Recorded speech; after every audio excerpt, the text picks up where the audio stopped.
जिसके पढ़ने से बहुत ज्यादा दिली सुरूर हुआ। वो रिवायत ये कि अल्लाह के नबी ने फरमाया, कल क़यामत के दिन रमजानुल मुबारक का महीना बारगाह इलाही में हाजिर होगा।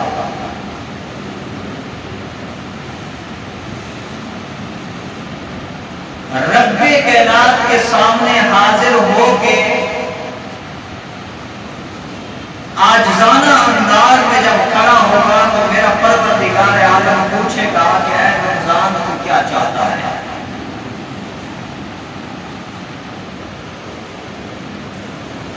तो रमजानुल मुबारक का महीना उस वक्त मेरे और तेरे रब के सामने गुजारिश करेगा कि या अल्लाह, जिन लोगों ने मेरी कदर की थी,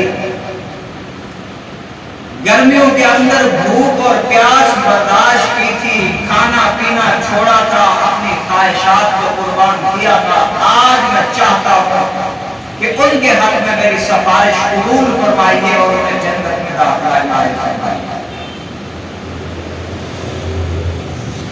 तो रमजानुल मुबारक को रब्बे कायनात इख्तियार अता फरमाएंगे कि जा, मैंने तेरी सिफारिश कबूल फरमाई, जिन जिन लोगों ने तेरी कदर की थी उन्हें अपने साथ जन्नत में लेके चलेगा।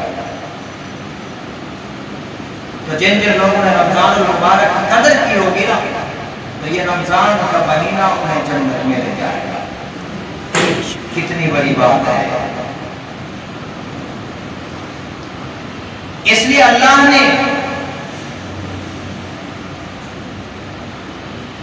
हमारे मुकद्दर को संवारा है कि हमें ये महीना अता फरमाया। अब हमारी भी जिम्मेदारी बनती है कि हम इसकी कदर करें और कदर करने की वजह से हम जन्नत के मुस्तहिक बनें।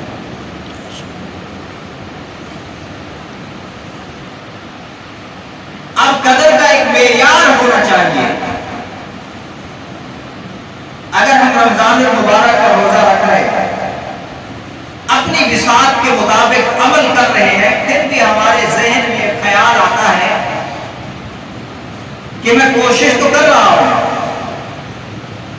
लेकिन पता नहीं है कि मेरी अपनी कोशिश के मुताबिक कदर रमजानुल मुबारक की हो रही है या नहीं हो रही। तो उलमाए किराम ने उसके लिए भी एक अपनी कोशिश को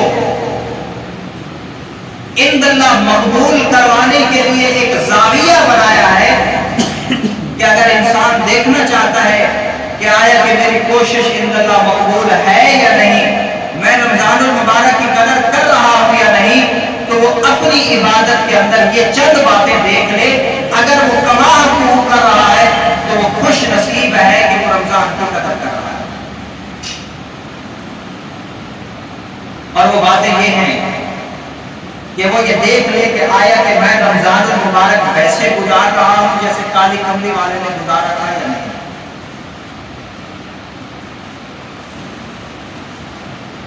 अब आप हजरात कहेंगे कि काली कमली वाले जनाब सैयदना मोहम्मद रसूलुल्लाह ने रमजान कैसे गुजारा था। तो आइए अहादीस के मुताबिक आप हजरात को चंद बातें हुजूर के रमजान गुजारने की बताते हैं।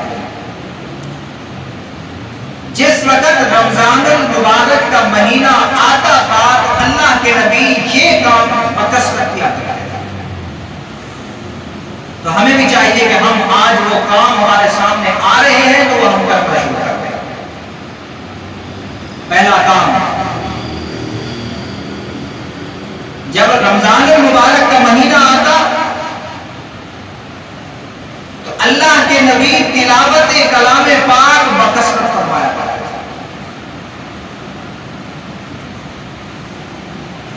और सिर्फ यही नहीं, आसमानों से जिब्राइल अमीन उतरते,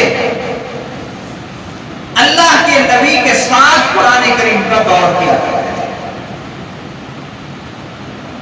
और जिस वक्त हुजूर अलैहिस्सलातु वस्सलाम की जिंदगी का आखिरी रमजान था तो हुजूर का तिलावत कलाम पाक के साथ इश्क देखिए अल्लाह के नबी ने फरमाया, जिब्राइल, इस रमजानुल मुबारक के अंदर मेरा दिल करता है कि कुरान करीम का दौर 2 बार किया जाए। चूंकि अल्लाह के नबी को ये बात मिन जानिबिल्लाह मालूम हो चुकी थी कि आइंदा रमजान के अंदर मैं इस कायनात के अंदर नहीं हूंगा, इसलिए दिल ने किया कि अगले रमजानुल मुबारक के अंदर जिब्राइल अमीन और मैं जो कुरान करीम का दौर करते वो भी इसी के अंदर करें। इसलिए तिलावत कलाम पाक बकसरत किया गया। कुरान करीम का और रमजान का एक बहुत बड़ा जोड़ है। रब्बे कायनात ने कुरान करीम को रमजान मुबारक के अंदर उतारा है। बल्कि सिर्फ कुरान करीम नहीं, जितनी भी आसमानी किताबें हैं, चाहे वो तौरात हो, इंजील हो, ज़बूर हो, ये सारी की सारी रमजान मुबारक के अंदर उतारी गई है। तो इसलिए कुरान करीम की तिलावत का कसरत करें। हम कुरान करीम की तिलावत करने वाला ऐसा है जैसे अपने रब से कलाम कर रहा हो, अपने रब से बातें कर रहा हो। अरे ये कितना मुकद्दस कलाम है। आप इसकी अजमत का अंदाजा इस बात से लगा सकते हैं कि रब्बे कायनात ने अपना ये कलाम एक ऐसे पैगंबर पे भेजा जो तमाम अंबिया का सरदार। जब इसे लेके आने की बारी आई तो ऐसा फरिश्ता मुतय्यर फरमाया जो तमाम फरिश्तों का सरदार। जिस उम्मत को ये कलाम देना था, इसके लिए आप और मैं ऐसी उम्मत का इंतखाब फरमाया कि जो तमाम उम्मतों के सरदार। जिस रात के अंदर कुरान करीम को उतारा वो तमाम रातों की सरदार, और जिस महीने के अंदर कुरान करीम को उतारा वो महीना तमाम महीनों का सरदार। एक तो अल्लाह के नबी तिलावत कलाम पाक कसरत से किया करते थे, और दूसरा काम जनाब नबी करीम सल्लल्लाहु अलैहि वसल्लम ने रमजान मुबारक के अंदर जिहाद किया है। ग़ज़वा बदर इसी रमजान मुबारक के अंदर पेश आया। फतह मक्का रमजान मुबारक के अंदर पेश आया। क्या आलम होगा। इधर से मुसलमानों की तादाद सिर्फ 313, असलहा नहीं है, सवारियां बिल्कुल मामूली हैं। रमजान मुबारक का महीना है, रोजे के साथ है, पेट पे पत्थर बांधे हुए हैं। लेकिन जब रब का हुक्म आया तो मैदान में उतर गया। पेट पे पत्थर बांधे हुए हैं, लेकिन जब रब का हुक्म आया तो मैदान में उतर गया।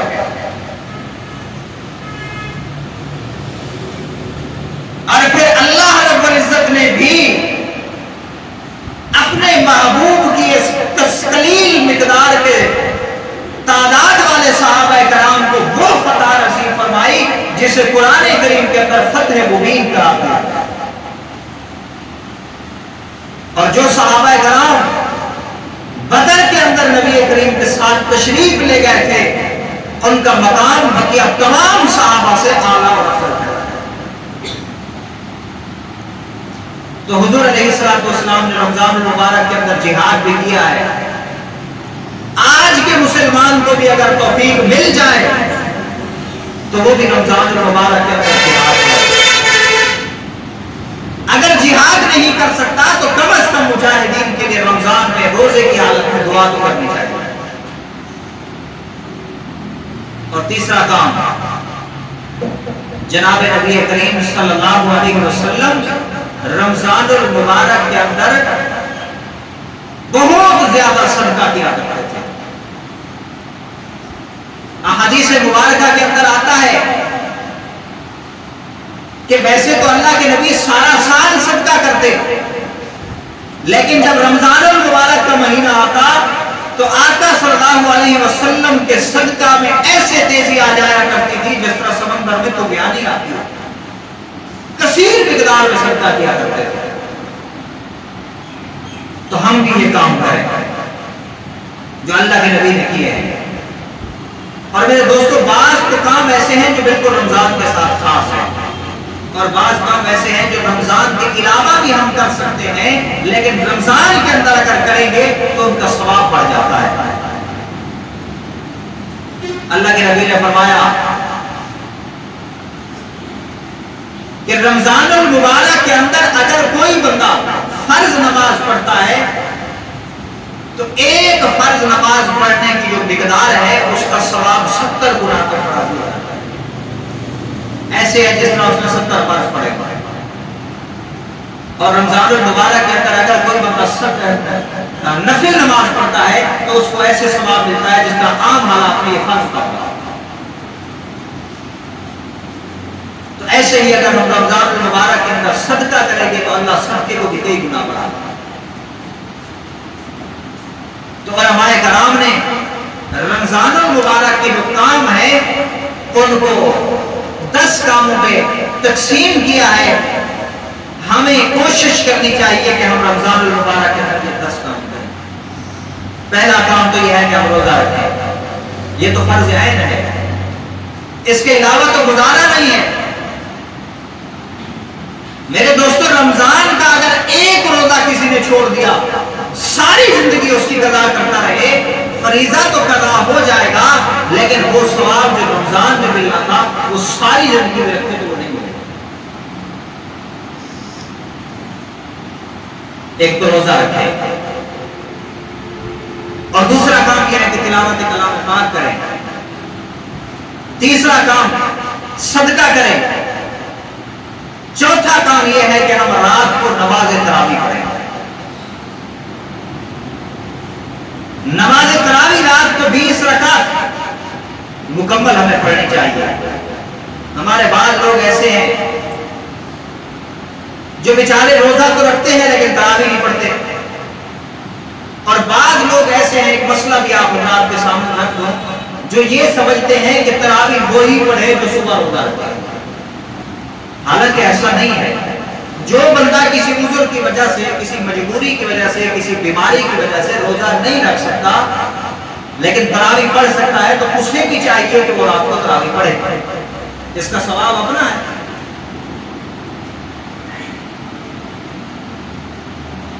और रमजानुल मुबारक के अंदर उम्रा करना चाहिए। अल्लाह के नबी ने फरमाया रमजानुल मुबारक का उम्रा ये हज के बराबर है। अगर किसी इंसान को रब्बे कायनात ने तौफीक अता फरमाई है तो रमजानुल मुबारक का उम्रा करें। और इस रमजानुल मुबारक के अंदर जिक्र अज़कार कसरत के साथ करना चाहिए। अल्लाह के नबी रमजानुल मुबारक में बहुत ज्यादा जिक्र फरमाया करते थे।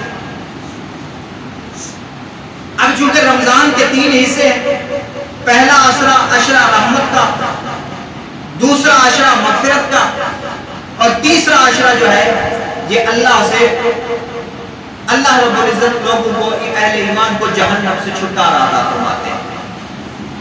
तो हमें भी जिक्र के अंदर 4 तस्बीहात को ज्यादा रखना चाहिए। जिस वक्त भी हम फारिग बैठे, ला इलाहा इल्लल्लाह, ला इलाहा इल्लल्लाह, अस्अलुका रहमा, कलमा तैयबा पढ़े और अल्लाह रब्बुल इज़्ज़त से रहमत का सवाल करें। अब अस्अलुका रहमा, ये जो अरबी के अल्फाज हैं, अगर किसी साथी को याद नहीं हो सकते तो जिस वक्त भी मौका मिले तो अपने रब से अपनी जुबान में कह लिया करें, ऐ अल्लाह मैं आपसे आपकी रहमत का सवाल करता हूं। और अपनी जुबान में अगर अस्तगफिरुल्लाह रब्बी मिन कुल्ली ज़ंबिन ये पूरा वजीफा नहीं आता, अपनी जुबान में ही कह दिया करें कि अल्लाह मैं तुझसे अपने गुनाहों की माफी चाहता हूं। और तीसरे अशरे की दुआ अपनी जुबान में ही कह लिया करें कि ऐ अल्लाह मैं तुझसे जहन्नम से छुटकारे का सवाल करता हूं। मेरा रब हर किसी की हर जुबान के अंदर दुआओं को कबूल करता है। सुनता है, समझता है।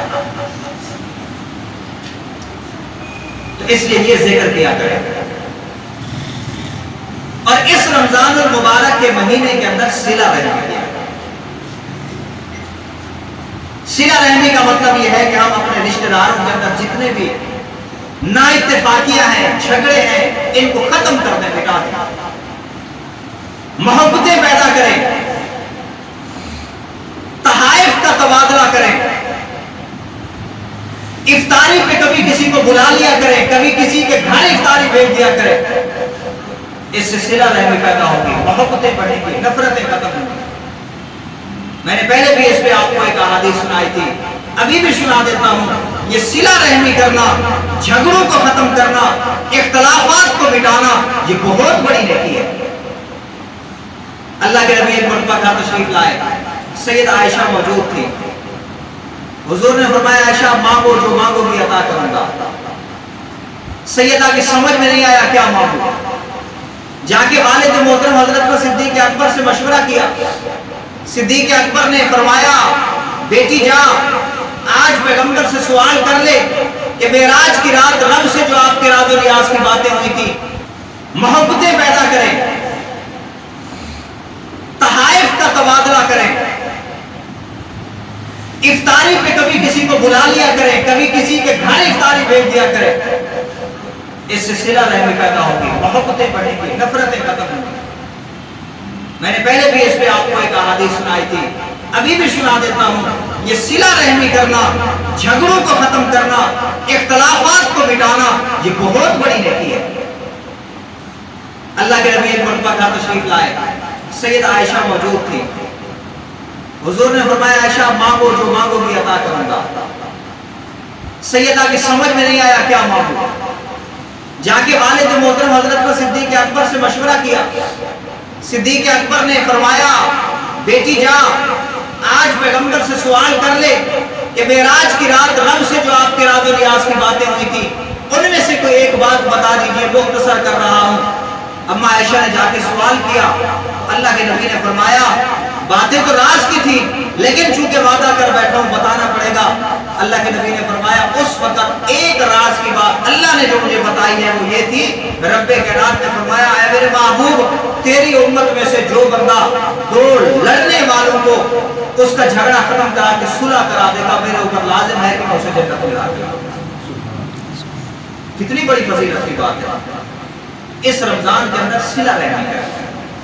और रोजे का जो सबसे बड़ा कुरान करीम की आयत के अंदर अल्लाह ने एक हिकमत बयान फरमाई है, वो ये अल्लाह तुम तत्तकून, अल्लाह ने रोजे फर्ज किए हैं ताकि तुम अल्लाह से डर जाओ।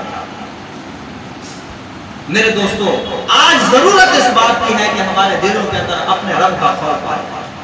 हम दुनिया को राजी करने के पीछे लगे हुए, बादशाह राजी हो जाए, वजीर राजी हो जाए, भाई राजी हो जाए, बाप राजी हो जाए, दोस्त राजी हो जाए, बीवी राजी हो जाए, बच्चे राजी हो जाए, अगर हमें फिक्र नहीं है तो अपने रब को राजी करते हैं। एक बादशाह गुजरा है, तगरल जिसको कहते हैं, उसका खलीफा था, वजीर था अबू मंसूर। उसका मामूल ये था, सुबह उठता, तहज्जुद की नमाज पढ़ता, उसके बाद फजर की नमाज पढ़ता, जिक्र अस्कार में बैठ जाता, उसके बाद इशराक की नमाज पढ़ता, इसके बाद बादशाह की खिदमत में जाया करता था। एक मर्तबा बादशाह को वो काम पड़ गया, उसने कासिद भेजा कि जाओ उसे बुला लाओ। कासिद बुलाने के लिए गया, लेकिन वो जल्दी ना आया। अपना मामूल पूरा करने के बाद बादशाह के पास हाजिर हुआ। हासिदीन हुआ करते हैं, उन्होंने बादशाह को भड़का दिया, देखो तो सही, इतना बड़ा वलीउल्लाह बन गया, इतना बड़ा मगरूर बन गया, इसे आपके हुक्म की परवाह ही नहीं है। आपने बुलाया फिर भी नहीं आया, मर्जी के मुताबिक आया। बादशाह गुस्से हो गया। जिस वक्त अबू मंसूर उसकी खिदमत में हाजिर हुआ, बादशाह ने गुस्से होकर उसे कहा, मैंने बुलाया, मेरे हुक्म की पासदारी तूने क्यों नहीं की, इतना लेट क्यों आया है। मेरे दोस्तों, अबू मंसूर ने जो बादशाह को जवाब दिया था, आज हमारा भी वही अपने दिल के अंदर जज्बा होना चाहिए। वो कहने लगा, बादशाह सलामत, पहले मैं अपने रब का बंदा हूं, बाद में तेरा गुलाम। इसलिए पहले रब की बंदगी करूंगा, उसके बाद अगर मौका मिला तेरे पास आऊंगा। इस पे बादशाह नाराज नहीं हुआ, खुश हो गया। उसे भी दिल के अंदर ख्याल आया जैसे ये रब का बंदा है वैसे मैं भी तो उसी का बंदा हूं, मुझे भी तो अपने रब को राजी करने की फिक्र करनी चाहिए। हजरत अमीर मुआविया रज़ी अल्लाह तआला अन्हु जिस वक्त खिलाफत पे मनसब खिलाफत पे फायज हुए, अम्मा आयशा के पास पैगाम भेजा, कहने लगे अम्मा जान मुझे को नसीहत फरमाइए। हजरत अम्मा आयशा ने जो नसीहत फरमाई आज हम भी अपने दिलों को उसको देख लें। अम्मा आयशा ने लिखा उसे, मुआविया याद रखना अवाम को राजी करने के लिए कभी रब को नाराज न करना, क्योंकि इंसानों के दिल मेरे रब के हाथ में है। अगर रब को नाराज करके तुमने अवाम को राजी करने की कोशिश की, दिल रब के हाथ में है, अल्लाह अवाम के दिल भी मोड़ देगा, वो भी तुझसे नाराज हो जाएंगे और रब भी नाराज हो जाएगा।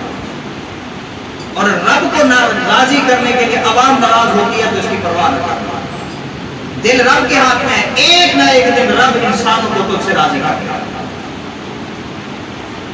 आज हम भी ऐसा करें, अपने रब को राजी करने की फिक्र करें। अवाम नाराज होती है, होने दो।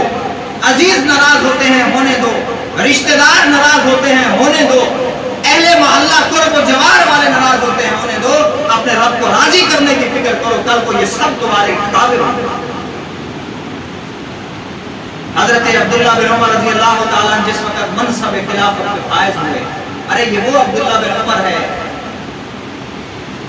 ये वो अब्दुल्लाह बिन उमर है ईद के दिन भी जिसकी बच्चियों के नए कुर्ते और नए लिबास ना हुआ करते थे। है बादशाह। एक दिन बीवी ने कहा ईद है कल, तेरी बच्चियों ने नए लिबास नहीं लिए, जाके 1 महीने की एडवांस तनख्वाह ले लो ताकि बच्चों के कपड़े तो बना ले। बादशाह सलामत उस वक्त पे जो बैतुल माल पे मामूर अफसर था उसके पास गया और जाके कहा 1 महीने की तनख्वाह एडवांस दे दो। उन्होंने कहा जी हजरत मैं तो आपका गुलाम हूँ, आप 4 महीने की लेना चाहें तो मैं दे दूंगा, लेकिन आप इस कागज के टुकड़े पे लिख के दे दो कि 1 महीना आप जिंदा रहेंगे, मैं आपको तनख्वाह दे दूंगा। वापस आ गया, फरमाया इस बात की तो गारंटी नहीं है। आके अपनी बीवी को कहा, बच्चियों को कहो सब्र करो, जन्नत के लिबास में पहनेंगे इंशाअल्लाह। तो ये अब्दुल्लाह बिन उमर, इसने हजरत हसन बसरी को खत लिखा। उस खत में इन्होंने अर्ज की कि हजरत कोई ऐसा बंदा मेरे पास भेजिए, चूंकि अब मैं बादशाहत के मनसब पे आ गया हूं, तो ऐसा बंदा मेरे पास भेजिए कि जो मुझे हर वक्त अपने रब से डराता रहे, हर वक्त अपने रब से डराता रहे। हसन बसरी ने उसी के जवाब में लिखा, फरमाया कि जो बंदा तुझे चाहिए यानी अल्लाह वाला, वो तेरे पास नहीं आएगा।